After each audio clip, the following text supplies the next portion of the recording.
In this video, we're going to use Excel to calculate the variable cost, and we know the total cost and also the marginal cost. So we're going to put in, instead of writing out quantity, we can just use Q. Instead of writing out variable cost, we're going to write out VC and then total cost. Now the total cost is made up of the variable cost and the fixed cost. So we actually know that the fixed cost in this case is 10 because we're not producing anything at 0, and we have this fixed cost of 10. Now, if you want, you could highlight all this, hit the $sign, and it turns it into money. That's 0. Okay, so the total cost, 1250. You have to fill those in, 1450. 16, 18, 21, 24.9, 29.4, and 38.4. Okay, we don't need those two extra. So the variable cost, if you think about the formula, what it is, since total cost is variable cost plus fixed cost, then if we rearrange that, then variable cost is equal to total cost minus fixed cost. Okay, those are the same formula, just rearranged.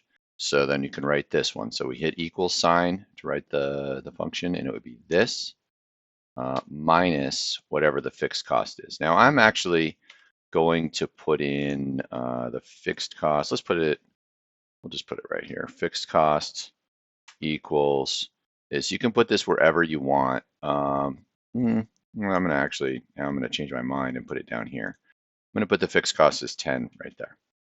So that cell, I can change this to something else, so that if your problem is slightly different, then you can use it too.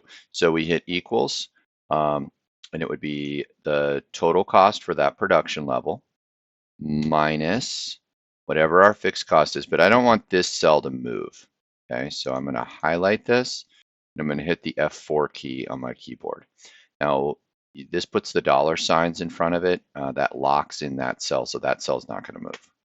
Okay, so it's 250, and we can do that in our head. We know that 1250 minus 10 is 250.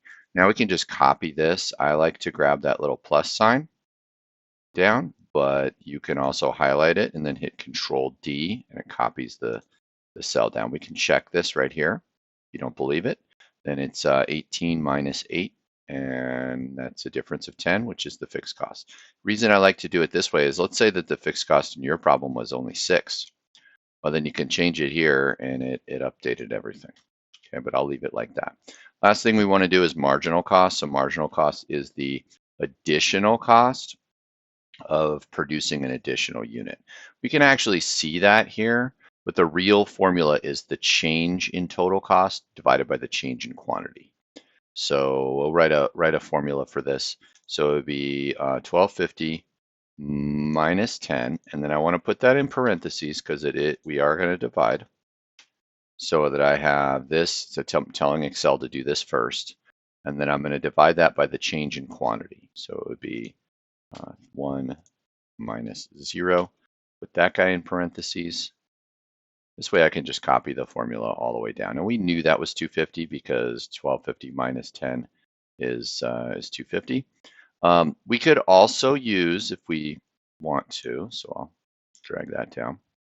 If you wanted to, you could also just, if you're calculating the marginal cost, you can also just see that the change in variable cost is also the change in marginal cost. So they're the same. And that's because the change in total cost is caused by the change in variable cost. So these end up being the same thing. So that's how to set up a spreadsheet to calculate variable cost, your given total cost, and then marginal cost.